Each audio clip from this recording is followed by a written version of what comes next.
Mm, exactly what should I tell about my hands?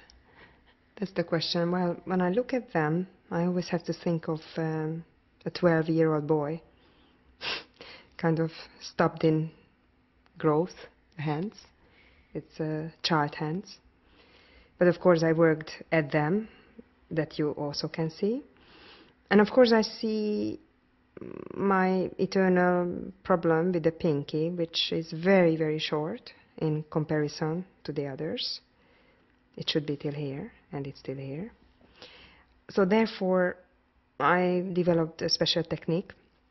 So many things, octave and decimes, I take with my fourth instead of the fifth. That's one thing I can definitely say about my hands.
They were once unusable for at least for a year. I couldn't play because I had tendinitis in both of these part of the wrist, and that was after I gave birth, and it was hormonally based, and it's about 25% of all women who get this, and I just happened to get it as a pianist, which was quite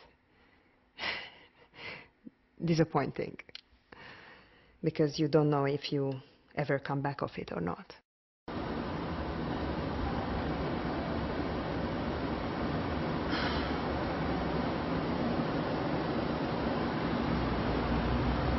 So we go to the academy. Okay. I have to consider myself the luckiest of all. I mean, at the time when I studied from 1979 till my diploma, it was just the golden times. On the faculty of chamber music teaches György Kurtág and Ferenc Rados. You can't get any better than that. So I must say it was a very inspiring, very demanding environment. It's not only Amsterdam being broken up.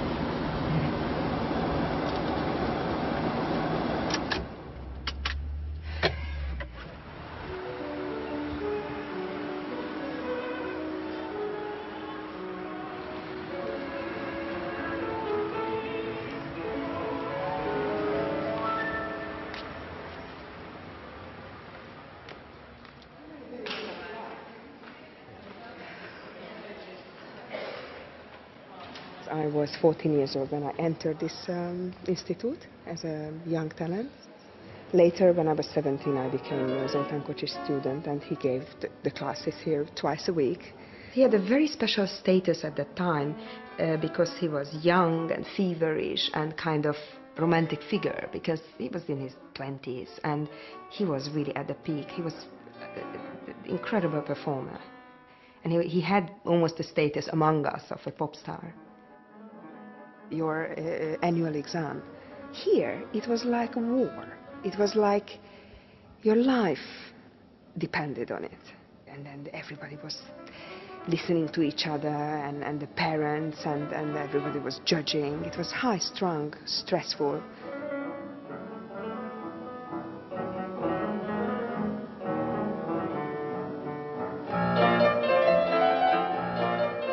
I had to have Russian state exam in this building. So we had music subjects on this highest level, and then we had Marxism, we had political ideology, then we had Russian. We had to speak, we're supposed to speak perfect, fluent Russian. These were the teachers in 1924, you see? Kodály Zoltán, Leo Weiner, he's the godfather, Hungarian chamber music. Bartók Béla, he was teaching here. This is my teacher at the Young Talents class, Máté Miklósné. She was in her 80s when I became her student.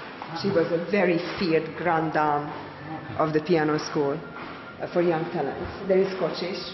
That's how he looked like when I met him. Up there. I saw you yesterday playing in the square. Again? Again. Yeah. That's so nice. Now this was my first professional perform. comeback, basically, because since my diploma I haven't performed. Really? Really? Really? For me, yesterday was a very special day. Ah, that's so nice. Because it was my re-entry, so to speak. To, Oh, that's wow, so nice. I don't know. That's so nice. And it's a special time because if your baby was Yeah, listening, she brought me back. she probably was She brought moving me around. back. Yeah,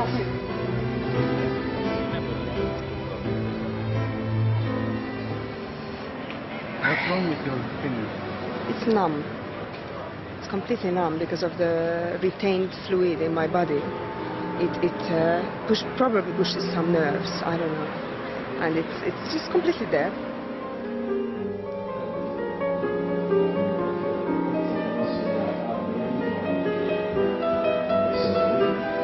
I don't see my mother. So bad. I will try to sit down and go through the piece in my mind. Yeah?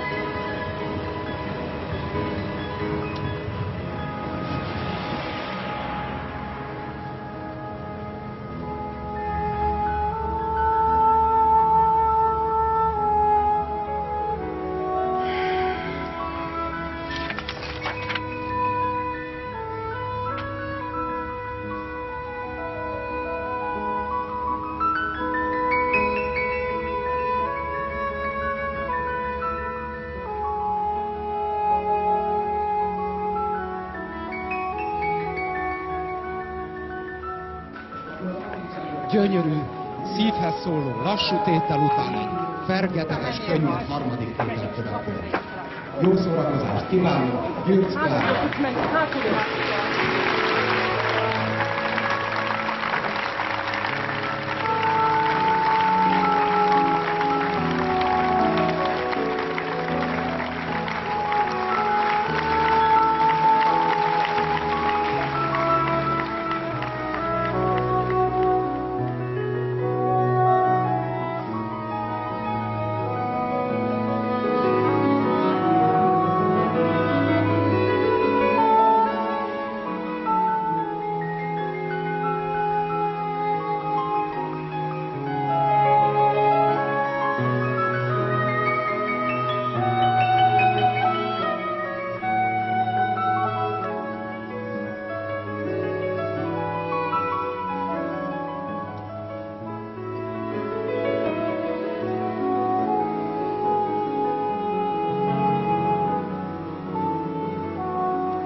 do you again? Jaj, Klárika. Csodálatos van. Láttam, hogy a múlt héten beszéltünk telefonon, csak most rólad Ja, jó, beszéltünk, vegyelek. köszönöm. Hol Are you related to the graphic artist? I'm the daughter of... Oh, I knew it. My father was a sculptor in the Iparművészeti Főiskola. What's his name? Kármán László. I will tell my mother this afternoon. Definitely. Like about my it. father knew your father. Of course. It's like, you know, that is like my father taught there 35 years in the Iparművészeti Főiskola. My poor father, he passed away 10 years ago. My father too. Very 11 years. Yeah, 11 years. in 94. It's such a... It's too bad that they died just at the border when everything changed. I think my father just died. My father was a very strong, dominant figure. He was... we regularly got visitors from Switzerland and from Japan for so-called studio visit. So his life was also a kind of shop window for the socialist regime to show how artists live. And meanwhile, I have to add that he was never a party member. The luxury was that he could retain his freedom, because he just didn't want to be part of it. But he was so talented and I think so autonomous that he was kind of allowed to go on. He was very much rooted in his village where he came from. As you can say, Chagall was rooted in Vitebsk, he was rooted in Tamási, and his works were always reflecting the childhood. So there was always a great sense of longing and in his thematic of his works, but a great virtuoso, I must say. His works are full of colors and vivid, just life, very, very positive in a way.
music was already in the house since I know my mind, because my parents had records which they played regularly.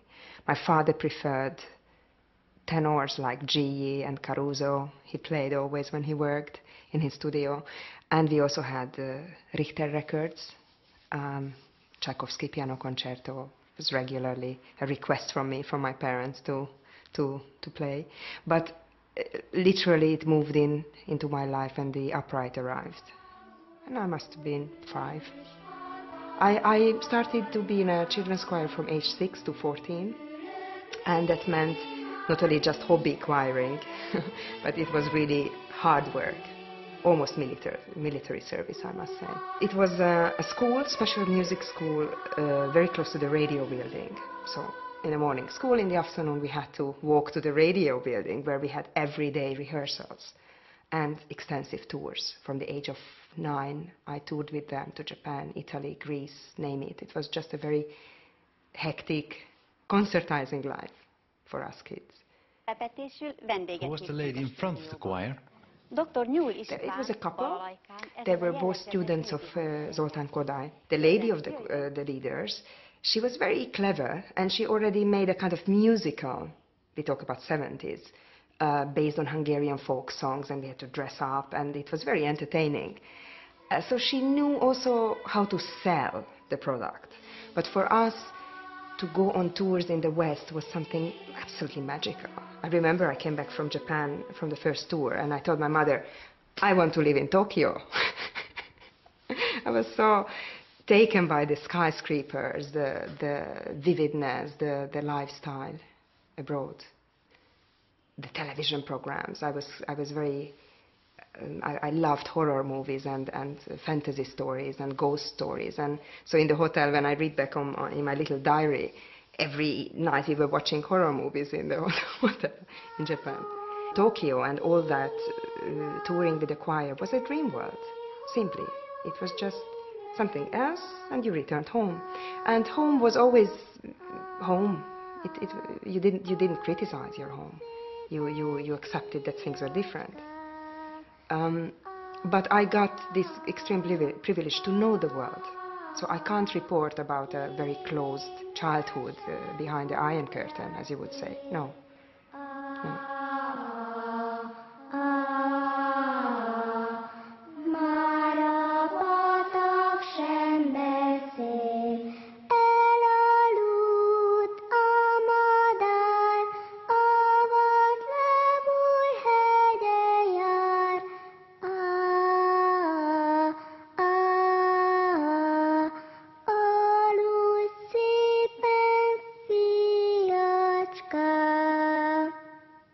And then somehow piano was very much linked to singing, all the time. Piano was not yet the significant thing.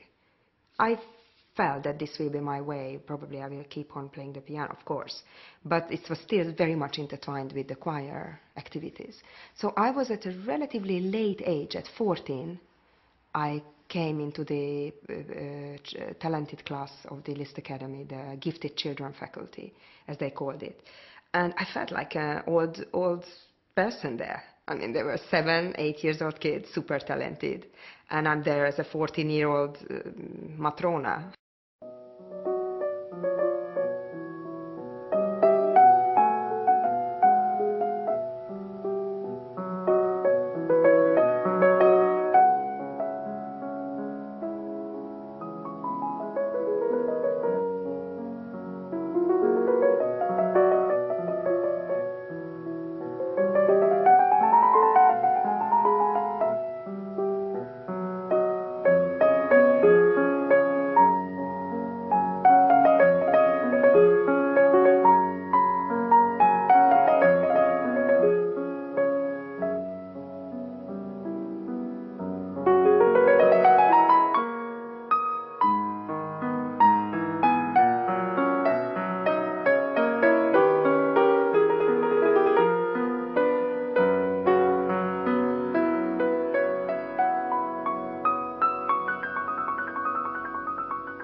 This is my diploma, and the color was important. When you had your final exam, you could get a blue one or a red one. So I got the red one, which was highest qualification with the star there. And it says that I defended my diploma thesis excellently. I entered a competition which happened to be very decisive for my future afterwards in Dublin, in Ireland. And in the jury there sat somebody from a very important agency in New York. And this manager sat in the jury and he signed me after this competition. He contracted me, so I had the chance to perform in the States a lot after that. Hundreds of concerts all over the country, which was again a new chapter, because from this very isolated, protected world of home and school, suddenly you are really literally on the prairie, renting a car and bringing music to remote places, because that was the idea of the company, that for a few years you do so-called community concerts, bringing culture to lesser-known places of the States. But I've seen really a lot. Nearly 40 states I traveled to by myself mostly. I think I wanted to be cool and strong. I should have probably said to the company that I want a chauffeur, somebody driving me, but I felt it. I just got my driving license, and I felt it's a great challenge to be by myself. If I look back, only somebody at age 20, 22 can do something like that. It was extremely tiring, but still you are full of energy and drive. Basically, the idea was that at the time I was suffering from enormous demons on stage. It was just for me very, very difficult to get over it. And one hoped that with so many concerts and so actually quantity of concerts will lessen those nerves, which was partially true. It happened, but it took a much longer time to get back to yourself. What happened after America? Well, in my life there are enormous ups and downs, which also comes with immigration, leaving your country. I married a great love of my life, and that's why I emigrated to Netherlands, to Holland. So my life professionally was not even. There were periods when I practically didn't have any concerts.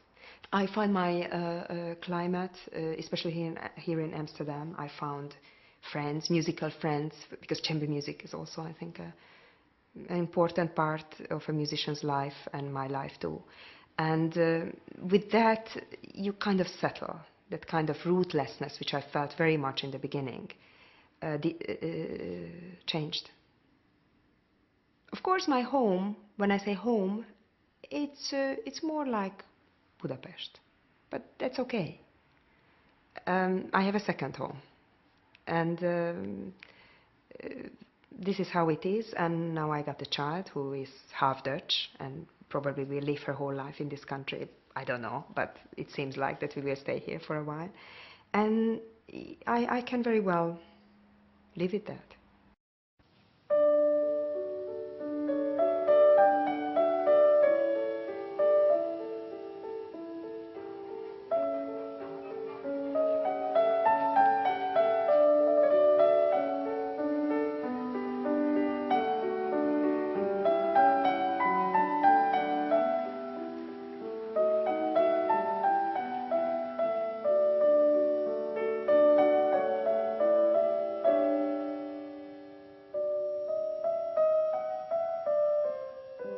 Suddenly you read that you are invited to Salzburger Festspiele in the Debussy series, and I have to, I can't imagine otherwise, that it's because of the recordings, that the festival director must have been acquainted with it and found it good enough to invite me there. But it is one of those, again, irreal moments of life, because it was really the year of Mozart anniversary year, and it was big festivities there. It was really a privilege to go and play.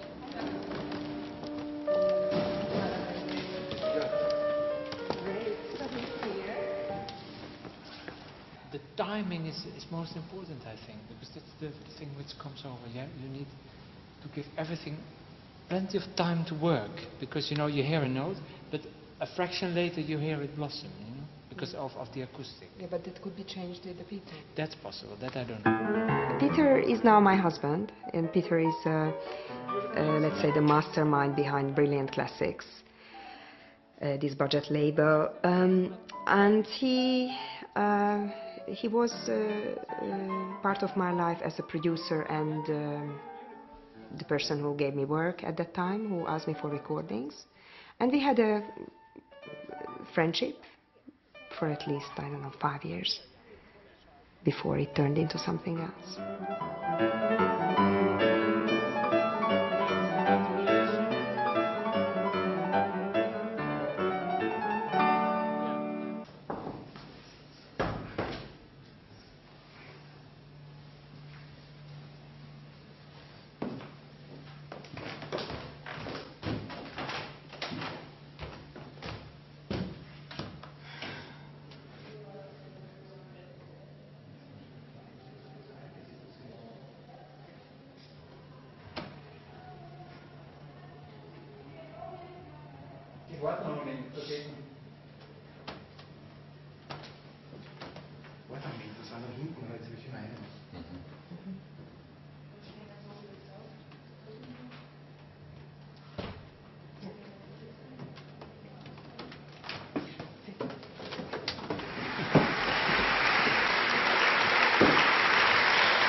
Dancing on ice.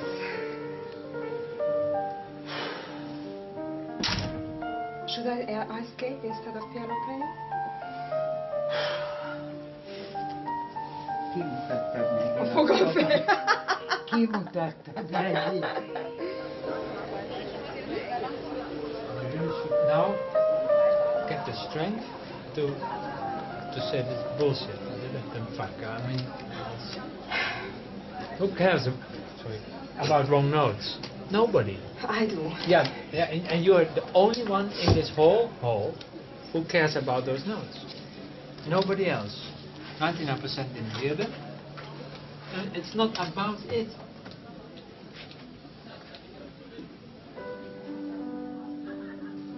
I think I'll go upstairs to practice now. I'm sorry. Practice? Are you crazy? Yeah, I have to go up now.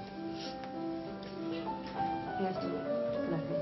Okay. I think everybody needs an ear. Really, you get a bit distorted, I think, as a performer. Anybody, even on the greatest level. Give me cookies. Huh? Give me cookies. If you don't have a kind of mirror who is very critical and loving you and then being critical, but so there's this unconditional goodness about it, but still being harsh if it's necessary. I think it's very important to have. The public was really great. I think there was a connection, a true connection. They received it very warmly. I considered it successful in that sense.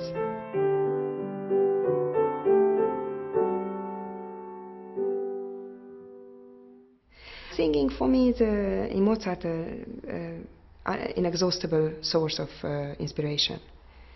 And if that cantabile can be free and still tamed in a certain way, of course, it has its language. You cannot be outrageously free. But to find the right proportions and try to project the human voice, try to sing with the cantabiles and find the right energy in it, which is not too wild, but still full of life. It's all about proportions and taste, I think. It's a big question of.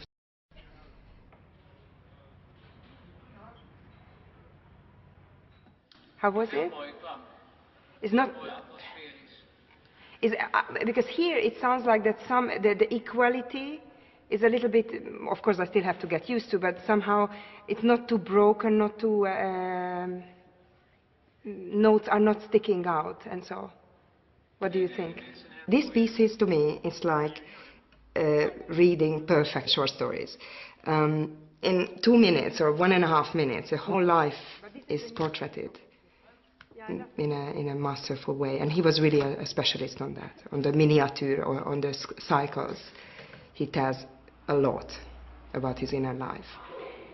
The sphere is settled by the key, what he chooses for this piece, mostly on the black keys. It already gives a kind of irreal, something out of the ordinary feeling to the piece.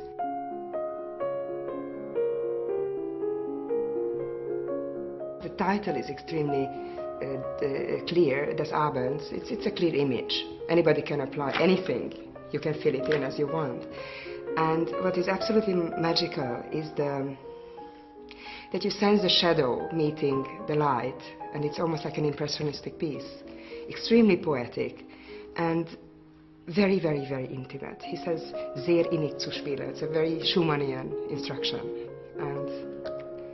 But on the other hand, it's also a personal confession to Clara. It's extreme tenderness in it and being content.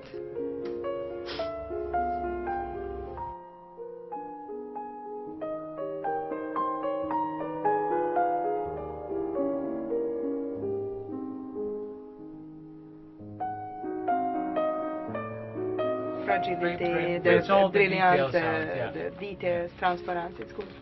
I just have to see how it's the same kind of effect can be reached in the heavy units. There it comes. Okay. Yeah. Okay. En met de crescendo.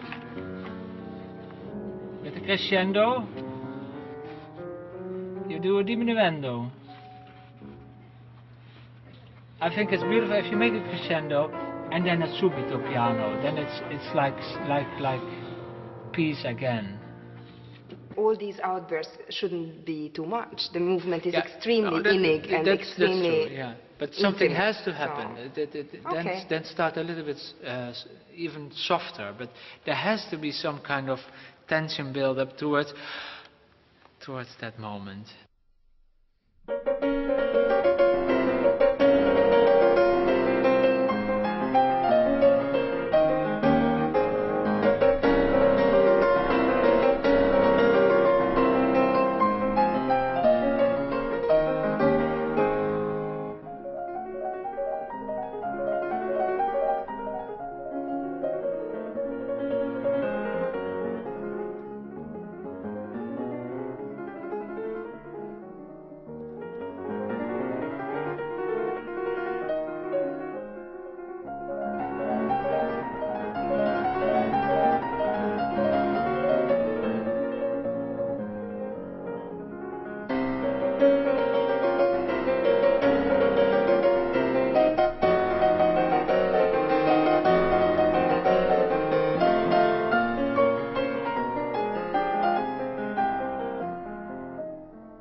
Varom, again, it's very literate.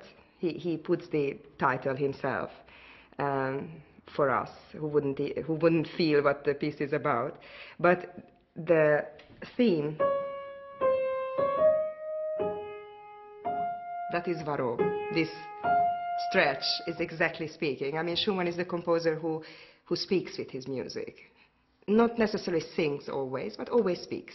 So it's always connected to language in a way.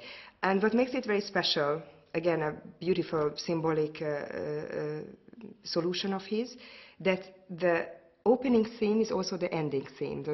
So there is this circle, this unfinished, the unanswered question is perfectly portraited because he uses the same phrase to end the piece. So where the beginning, where the end is, one doesn't know.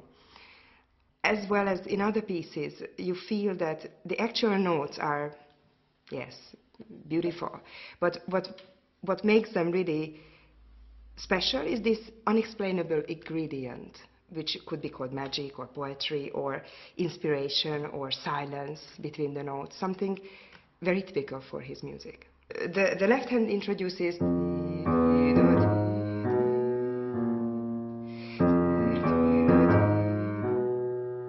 answer? I don't know. But it sounds very much like a question too. So it could be a female-male dialogue. One can apply whatever feels like to it, I think. You have to be very, very imaginative with his music, I think, and sensitive to this idiom, which is very, very typical of his.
The next one is Traumesviren. Again, we enter the world of the night, or it's a different type of nightmare. It's basically a nightmare to play it, I think, because he wrote quite virtuose in this piece.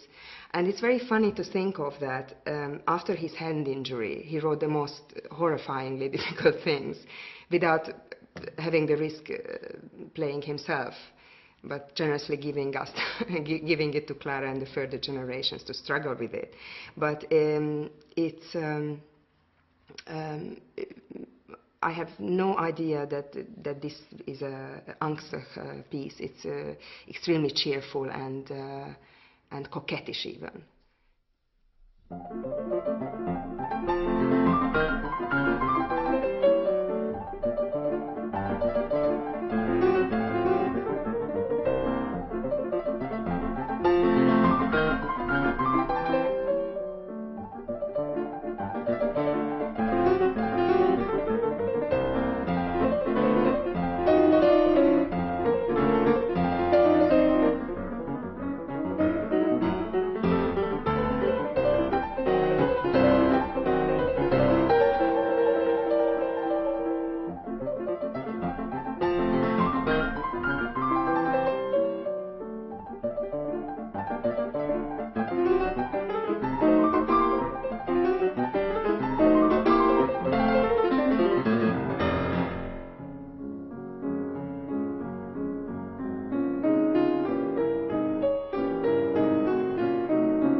Was that really your goal, to be one top pianist? No. No? No, I saw the top. I mean, for me, there were such. For me, it was too close almost. That I met so many grand artists that you feel you try to place yourself. Where do you fit in that whole thing? And. But one should be, and that's very important, I think, to keep your own voice, to keep your own integrity, and just be behind it, stand for it. That's how I am. That's what I can do. That's what I can't do, and that comes with time to really. But that enormous ambition, I can't recall. When I was smaller, I wanted to be an opera singer. But rather an opera singer than a pianist. For me, in music making also, I'm very sensitive about being honest. So whatever happens, I think that honesty shouldn't be lost, and you try to be that. To be honest to yourself, to the music, to the situation, and for me, it's a very important ingredient to be on stage. At one point, you come out from your room where you had quite an intimate relationship already with the given piece. Suddenly you have to share it. There is a barrier there, that from this very intimate, suddenly you are exposed. And you still have to stay intimate, because that's my goal, that you stay in your shell. And that communication shouldn't actually be disturbed by those 2,000 people who sit there, or 200. Or two. So it's just That conversation, what you try to have with the piece or about the piece or with the piece, it's suddenly exposed. There's something very unnatural about it.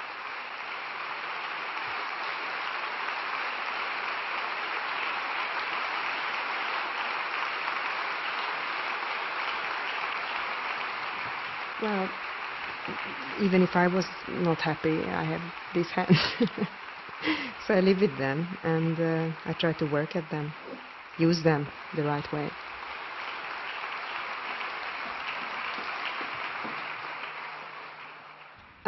The last piece, Einde vom Lied, to me it's next to Mendelssohn's march, marriage march. To me it's a marriage march. Wishful thinking, of course, because he couldn't marry Clara yet.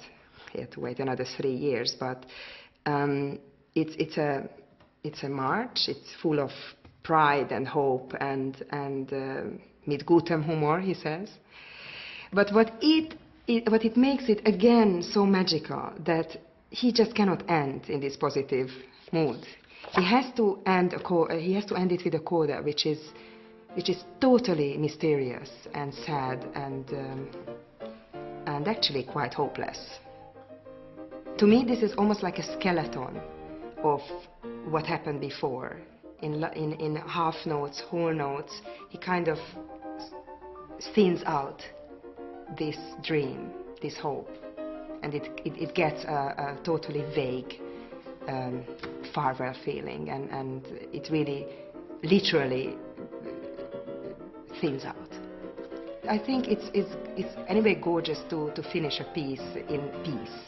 I think it's a great ending, instead of finishing it in F major pomposo and waiting for a great applause. It's not waiting for any applause. I mean, it's just an inner confession. Every piece of his, it's really not looking for approval of audiences. It's very much just a diary of his feelings. And here, he starts out with this very positive idea, and then it just goes into total doubt and sadness.